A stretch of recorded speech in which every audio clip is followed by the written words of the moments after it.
ආයුබෝවන් සුබ දවසක් සියලු දෙනාටම ගුරු පාසල YouTube නාලිකාව වෙත ඔබ සියලු දෙනාම ඉතාමත් සාදරයෙන් පිළිගන්නවා. ඒ වගේම තමයි එදා අපි කතා කරේ බහුසංස්කෘතික අධ්‍යාපනය කියන්නේ මොකක්ද කියන මාතෘකාව. බහුසංස්කෘතික අධ්‍යාපනයක වීඩියෝ එකකින් ඔයගොල්ලන්ට බලන්න පුළුවන්. ඒ ඔස්සේ බහුසංස්කෘතික අධ්‍යාපනය කියන්නේ මොකක්ද? ඒක මොන වගේ දෙයක්ද? මොන වගේ රටවල් වලද භාවිතා කරන්නේ කියලා දැනුමක් ලබා ගන්න පුළුවන්. ඉතින් මම ඒ වීඩියෝ එකෙන් පස්සේ ඔයගොල්ලන්ට කතා කරනවා කියලා කිව්වා කොහොමද බහුසංස්කෘතික අධ්‍යාපනය ශ්‍රී ලංකාවේ ක්‍රියාත්මක වෙන්නේ. විශේෂයෙන්ම ශ්‍රී ලංකාව කියන්නේ බහුසංස්කෘතික අධ්‍යාපනයක් ක්‍රියාත්මක වන රටක්. ඉතින් කොහොමද බහුසංස්කෘතික අධ්‍යාපනය ශ්‍රී ලංකාවේ ක්‍රියාත්මක වෙන්නේ කියලා තමයි මේ වීඩියෝ එකෙන් මම කතා කරන්න යන්නේ. ඉතින් ගුරු පාසල YouTube channel එක තාමත් subscribe කරේ නැත්නම් subscribe කරලා එකතු වෙන්න. විද්‍යාපීඨ විද්‍යාර්ථයෙක් හෝ වේවා අධ්‍යාපන පීඨයේ විද්‍යාර්ථයෙක් හෝ වේවා මේ පිළිබඳ යම් දැනුමක් ලබා ගැනීමට අවශ්‍ය ඕනෑම අයෙකුට මේ YouTube නාලිකාවත් එක්ක එකතු වෙලා ඉන්න පුළුවන්. ඉතින් අපි බලමු බහුසංස්කෘතික අධ්‍යාපනය කොහොමද ශ්‍රී ලංකාවේ ක්‍රියාත්මක වෙන්නේ කියලා. හරි මම කතා කරන්න යන්නේ දැන් බහුසංස්කෘතික අධ්‍යාපනය කොහොමද ශ්‍රී ලංකාවේ ක්‍රියාත්මක වෙන්නේ. අපි එදා කතා කරානේ බහුසංස්කෘතික අධ්‍යාපනය කියන්නේ මොකක්ද කියලා. ඒ ගැන යම් අවබෝධයක් ඇතිව තමයි ඔන්න බහුසංස්කෘතික අධ්‍යාපනය ශ්‍රී ලංකාවේ කොහොමද ක්‍රියාත්මක වෙන්නේ කියලා ඉගෙන ගන්න යන්නේ. එතකොට දැන් බහුසංස්කෘතික කියන සංකල්පය 1960 දශකයේ ඇමරිකානු සමාජය තුලින් වර්ධනය වුණා කියලා මම කලින් කතා කරානේ. එතකොට ඒ ඔස්සේ සුළු ජාතිකයන් විවිධ ආගමිකයන් ඒ වගේම සංක්‍රමණිකයන් අනාථයන් ඒ වගේම මේගොල්ලෝ ඔක්කොම එකම සමාජ තලය තුල දක්නට ලැබීම තුලින් තමයි මේ බහුසංස්කෘතික අධ්‍යාපනය බිහි වෙන්නේ. එතකොට මේ සියලු දෙනා කෙරෙහිම යොමු වූ අධ්‍යාපනය ලෙස බහුසංස්කෘතික අධ්‍යාපනය ඔන්න සරලව අපිට හඳුන්වන්නත් පුළුවන්. ඉතින් මම මේ සාමාන්‍ය ඔයගොල්ලන්ට ප්‍රශ්නයක් ආවොත් මේ වගේ බහුසංස්කෘතික අධ්‍යාපනය කොහොමද ශ්‍රී ලංකාවේ ක්‍රියාත්මක වෙන්නේ කියලා මේ විදිහට බහුසංස්කෘතික අධ්‍යාපනය කියන්නේ මොකක්ද කියලා හැඳින්වීමක් කරලා ඔයගොල්ලන්ට පුළුවන් නිර්වචනයක් යොදන්න. විශේෂයෙන්ම බැංක් ප්‍රකාශ කරපු නිර්වචනය අපි එදා කතා කරා.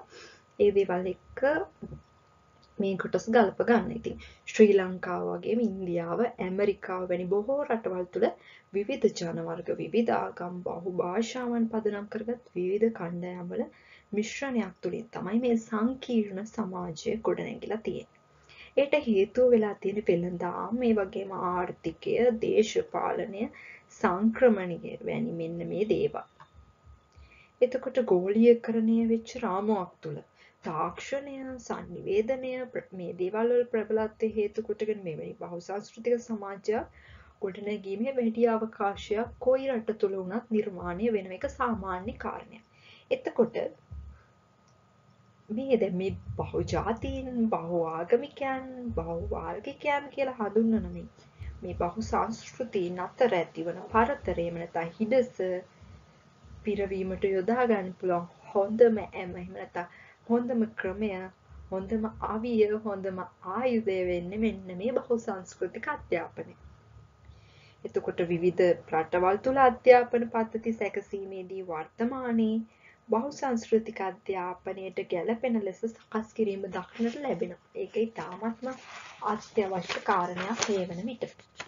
එතකොට බහුසංස්කෘතික අධ්‍යාපන ක්‍රමය ඇති කිරීම සඳහා ශ්‍රී ලංකාවේ ප්‍රයත්නයක් පිළිබඳ සාකච්ඡා කරද්දී විවිධ ආකාරයෙන් හඳුන ගන්න පුළුවන්. ඒක අපි අත්විඳලා තියෙන සමහර විට අපි අත්දැකීමෙන්ම දන්නවා මේ දේවල් මේ කතා කරගෙන යද්දී ඔබට තේරෙයි මේ දේවල් වලට අපිත් මොන දීලා තියනවද කියලා. එතකොට ශ්‍රී ලංකාව කියන්නේ එතරම් බහුසංස්කෘතික සමාජ ක්‍රමයක් සහිත රටක්නේ.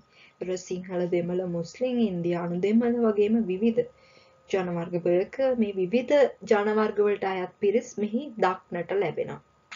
ඒ අනුව බහුජාතීන් සිටින, බහුභාෂා කතා කරන, බහුආගමිකයන් සිටින ශ්‍රී ලංකාව කොතෙක් දුරට මේ බහුසංස්කෘතික අධ්‍යාපනික සංකල්පය ක්‍රියාත්මක කරනවාද, කොතෙක් දුරට ශ්‍රී ලංකාවේ මේ ක්‍රියාත්මක වෙනවාද කියලා බලද්දී අඩු වැඩි වශයෙන් යම් ලක්ෂණ අපිට දකින්නට පුළුවන්. දැන් අපි කතා කරොත් එහෙම ඇතැම් වෙලාවට මේ බහුසංස්කෘතික අධ්‍යාපනයේ යම් පසුබෑමකට ලක් වෙන කාරණා වුණත් අපිට දක්නට පුළුවන්. මොකද පාසල් වර්ගීකරණය තුළ අපිට තවමත් දක්නට ලැබෙනවානේ විවිධ ජාතීන් අනුව, විවිධ ආගම් අනුව පාසල් වර්ග වෙලා තියෙනවා. ඉතින් උදාහරණයක් වශයෙන් බෞද්ධ පාසල්, තමිළ පාසල්, මුස්ලිම් පාසල්. එතකොට අපිට සෑම ආගමක් නියෝජනය වන පරිදි සෑම භාෂාවක්ම කතා කරන දරුවෝ ඒ පාසල් වලට යොමු කරන්න බෑනේ යන්න ගැටලුව. හැබැයි මේ විෂමතා යම් තාක් දුරට හරි විසඳන්න ඒවා සාමාන්‍යකරණය කරන්න මේ ගැටලුව සමනය කරන්න හැකි අයුරින් ඔවුන් මෙන්න මේ දේවල් තුලින් උත්සාහ දරලා තියෙනවා. මොන වගේද? විෂය නිර්දේශය. ඒ ඔස්සේ අපිට කතා කරන්න පුළුවන් ඉස්සරහට අපි කතා කරමු කොහොමද කියලා. දැන් කලාත්මක විෂයන් යොදා ගැනීම. එතකොට විෂය සමගාමී ක්‍රියාකාරකම්. ඒ වගේම දෙවන භාෂා හඳුන්වලා දීලා ඕනම භාෂාවකට ජාතියකට දෙවන භාෂා කියන භාෂාවක් හඳුන්වලා දීලා තියෙනවා. ඒ වගේම දී භාෂා සංකල්පය යොදා ගැනීම. ඒ වගේම භාෂා ප්‍රවීණතා හඳුන්වලා දීම. මේ ළමා මිතුරු පාසල් සංකල්පය. ඒ වගේම අන්තර්කරණ අධ්‍යාපනය. මෙන්න මේ වගේ දේවල් ශ්‍රී ලංකාවේ අධ්‍යාපන ක්‍රමය තුල යොදාගෙන තියෙනවා. දැන් මේ දේවල් අපි බලමු කොහොමද ප්‍රායෝගිකව යොදාගෙන තියෙන්නේ කියලා. උදාහරණයක් වශයෙන් අපි කතා කර පාසල් විෂය නිර්දේශය, විෂය මාලාව ගත්තොත් එහෙම පාසල් විෂය මාලාවෙන් හා විෂය බාහිර ක්‍රියාකාරකම් තුලින් දැන් ජාතික උත්සව මට මතකයි කල් 5 වසරේ වගේ අපි ජාතික උත්සව සංවිධානය කරා. සිංහල දෙමළ අලුත් අවුරුද්ද හෝ වේවා විවිධාකාරී උත්සව අපි සංවිධානය කරනවා. ආගමික උත්සව, වෙසක් උත්සව මේ දේවල් ඔස්සේ අපි ඒ දේවල් සංස්කෘතීන් අපි ඒ විදිහට ඇඳ පැළඳගෙන ඒ දේවල් ඔස්සේ අපි යම් ආකාරයකට ගැටෙන්න උත්සාහ කරනවා. එතකොට හින්දු පාසලක සහ සිංහල පාසල් දෙකක් එක ළඟ තියෙනවා නම් අපිට සම්මිශ්‍රණයක් කරගෙන සමහර වෙලාවට අපි පවත්වන දෙකලා තියෙන අවුරුදු උත්සව. ඒ වගේම පාසල තුල සිසුන් විවිධ ආගමික චාරිත්‍ර හැඳුම් පැළඳුම් සැරසීලා ඔන්න ඒ විෂයට අදාළ භූමිකා රංගනයක යෙදෙනවා. එහෙම නැත්නම් ඇඳුම් පැළඳුම් පිළිබඳ යම් අවබෝධයක් ලබා ගැනීමට කටයුතු කරනවා. ඒක නාට්‍යානුසාරීව ඉදිරිපත් කරන මේ දේවල් අපිට කරන්න සිද්ධ වෙනවා වර්තමානයේ තියෙන විෂය මාලාවේ තියෙන ක්‍රියාකාරකම් ඔස්සේ. මීට අමතරව දෙවන බස හඳුන්වා දීම. ඒ කියන්නේ ඒක බහුසංස්කෘතික අංගයක් ලෙස හඳුන්වන්න පුළුවන්. බොහෝ සංස්කෘතීන් දුරස් වීම වලට ඇත්තට ප්‍රධාන බාධකය තමයි අපි කියන්නේ භාෂාව කියලා. භාෂාවනේ අපි සංවේදනය සඳහා යොදා ගන්න ප්‍රධාන මාධ්‍ය. ඉතින් අපි හැමෝටම පොදු භාෂාවක් කතා කරන්න පුළුවන් නම් අපි අතර තියෙන අර මතිමතාන්තර ගොඩක් දුරස් කරගෙන අපිට පුළුවන් ඕන එක සංනිවේදනය ඔස්සේ ගනුදෙනු කරන්නනේ. එතකොට සිංහල භාෂාව ඉගෙන ගන්න දරුවෙක් නම් ඔන්න දෙවන බස් විදියට දෙමළ හදාරනවා. එතකොට දමිළ භාෂාව ඉගෙන ගන්න දරුවන් නම් දෙවන බස් විදියට සිංහල හදාරනවා. මේ දේවල් ඔස්සේ යම් තාක් දුරට මේ හිඩස පුරව ගන්න හැකියාව ලැබිලා තියෙනවා. සාමාන්‍ය අපි දන්නවා 9 ශ්‍රේණිය දක්වාම අපිට අනිවාර්ය විෂයක් විදිහට අපි දමිළ භාෂාව ඉගෙනගෙන තියෙනවා. ඒ වගේම තමයි දමිළ පාසල් වල ඉතින් සිංහල භාෂාවත් උගන්වනවා. දැන් මෙච්චර කාලයකට නම් ඔන්න විශේෂයෙන්ම රාජ්‍ය සේවය රැකියා ලබා ගැනීමේ දැමිට දෙවන බස් විදිහට ප්‍රවීණත්වය ලබා ගැනීම අත්‍යවශ්‍යතාවයක් තිබුණා. ඒක කොයිතාක් දුරට මේ වෙනවිට ක්‍රියාත්මක වුණාද කියන්න මගේ ලොකු අදහසක් නැහැ. දාන තරමේ මෑතකදී ඒක අත්‍යවශ්‍ය අංගයක් නොවන බවට ප්‍රකාශ කරත් අපි තවමත් දෙමළ භාෂාව ඉගෙන ගන්න උත්සාහ කරනවා. රාජ්‍ය භාෂා විභාග සඳහා දෙමළ භාෂාවෙන් පෙනී සිටිනවා. මෙන්න මේ වගේ දේවල් ඔස්සේ අපි උත්සාහ කරනවා යම් ආකාරයකින් මේ දේවල් ඉගෙන ගන්න. මොකද අපේ රට බහුසංස්කෘතික අධ්‍යාපනයක් තියෙන රටක් කියලා අපි හොඳ ආකාරවම දන්න නිසා. ඒ වගේම ශ්‍රී ලංකාව තුළ සිංහල දෙමළ යන භාෂා ද්විත්වයම රාජ්‍ය භාෂා ලෙස පිළිගෙන තියෙනවා. ඒකත් හොඳ පොයින්ට් එකක් මේ බහුසංස්කෘතික අධ්‍යාපනයේ ක්‍රියාත්මක වෙනවා කියනකොට. වර්තමානයේ වන විට ජාතීන් අතර සංනිවේදනයේ පහසුව හා සංස්කෘතික සහයෝගීතාව වර්ධනය කර ගැනීම සඳහා ද්විභාෂා සංකල්පය හඳුන්වලා දීලා තිනවා. උදාහරණයක් ලෙස මැදහත් භාෂාවක් ලෙස ජාත්‍යන්තර භාෂාවක් වන ඉංග්‍රීසි භාෂාව යොදා ගනිමින් අපි අධ්‍යාපනය ලබන්න අපිට අවස්ථාව ලබා දීලා තියෙනවා. ඒ ඔස්සේ යම් ආකාරයකට අපිට අන්තර් සම්බන්ධතා පවත්වන්න හැකියාව ලැබිලා තියෙනවා. ඒ වගේම තමයි මෙහිදී මොහු භාෂාවට අමතරව ජාත්‍යන්තර භාෂාවක් හැදෑරීම වගේම මේ දේවල් හරහා සංනිවේදනය සංස්කෘතික සම්බන්ධතා ශක්තිමත් කිරීමට අවස්ථාව ලබා දීලා තියෙනවා. මීට අමතරව අපි කතා කරොත් පුරවැසි අධ්‍යාපනයේ විෂය කියන්නේ මේ බහුසංස්කෘතික අධ්‍යාපනයේ පෝෂණය සඳහා යොදාගත් ප්‍රධාන විෂයක්. එතකොට පොදු නීති රීති පද්ධති, ජාතීන් වශයෙන් බලපාන නීති, එතකොට මානව හිමිකම්, අනිකාට කරු කිරීමේ ගුණාංග මේ දේවල් අපිට ඉගෙන ගන්න පුළුවන් හොඳ විෂයක්. විශේෂයෙන් බහුසංස්කෘතික අධ්‍යාපනය කියන දේ ඉතාමත් ප්‍රබල ලෙස උගන්වනවා මේ පුරසි අධ්‍යාපනය කියන විෂය හරහා.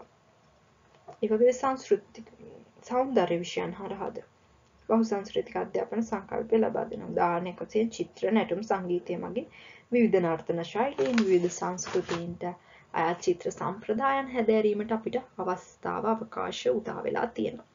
ඒ වගේම තමයි බහුසංස්කෘතික අධ්‍යාපනයේ තවත් සාධනීය ලක්ෂණයක් ලෙස ළමා මිත්‍ර පාසල් සංකල්පය හඳුන්වලා දෙන්න පුළුවන්. එතකොට අන්තර්කරණ අධ්‍යාපනයත් මේ සඳහා යහපත් ප්‍රවේශයක්. ඒ අනුව භාෂා, ආගමික, කායික හෝ මානසික වෙනස්කම් නොසලකා එකම පන්ති කාමරයක ඉගෙන ගන්න සැමට අවස්ථාව හම්බෙලා තියෙනවා. උදාහරණ වශයෙන් අපි කතා කරොත් බහුසංස්කෘතික පන්ති කාමරය සර්වාගමික සංකේත පාසල තුළ ප්‍රදර්ශනය කරන දේවල්. එතකොට තමන්ගේ කැමැත්ත පරිදි ආගම සිහි කරගන්න එකම පාසලක් තුළ සිසුන්ට අවකාශ ලබා දෙන. විශේෂයෙන්ම ඒ වගේම ප්‍රාථමික පන්තිවල ඉඳලා අපි ලක්වැසියෝ යනි පාඩම් විෂය නිර්දේශයට එක් කර තිබීම මෙවැනි ප්‍රයත්නයන් වර්තමාන අධ්‍යාපන ක්‍රමය තුළ දක්නට ලැබෙනවා. ඒ වගේම විශ්වවිද්‍යාල සිසුන් බඳවා ගැනීමේදී 1970 ගණන්වල බිඳලා ගියපු අන්තර්වාර්ගික සබඳතාව ගොඩනැගීමට 1973 දී ලකුණු ප්‍රමිතිකරණය හඳුන්වා දුන්නා. එතකොට 1975 ඉඳන් ලකුණු අනුපාත ක්‍රමය හා දිස්ත්‍රික් අනුපාත ක්‍රමය හඳුන්වා දුන්නා මේ විශ්වවිද්‍යාල සිසුන් තෝරගන්න. ඒ හරහාත් මේ බහුවාර්ගික අධ්‍යාපන ක්‍රමයට යම් අගපැහැදීමක් සිද්ධ වුණා කියලා කියන්න පුළුවන්.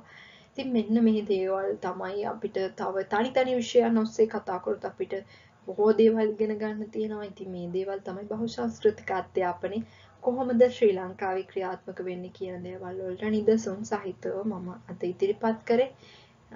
මම හිතනවා ඔයගොල්ලන්ට හොඳ දැනුමක් ලබා ගන්න පුළුවන් වෙන්නේ නැති කියලා. අනිවාර්යයෙන්ම පළවෙනි වීඩියෝ එකත් බලන්න මේ බහුසංස්කෘතික අධ්‍යාපනය කියන එක ගැන තියෙන වීඩියෝස් දෙකම බලලා හොඳ අවබෝධයක් ලබා ගන්න. තවමත් ගුරු පාසල YouTube channel එක subscribe කරේ නැත්නම් subscribe කරලා දිගටම එකතු වෙලා ඉන්නේ. ඉස්සරහදී ගොඩාක් වීඩියෝස් දාන්න බලාපොරොත්තු වෙනවා. ඔයගොල්ලන්ට බොහොම ස්තුතියි.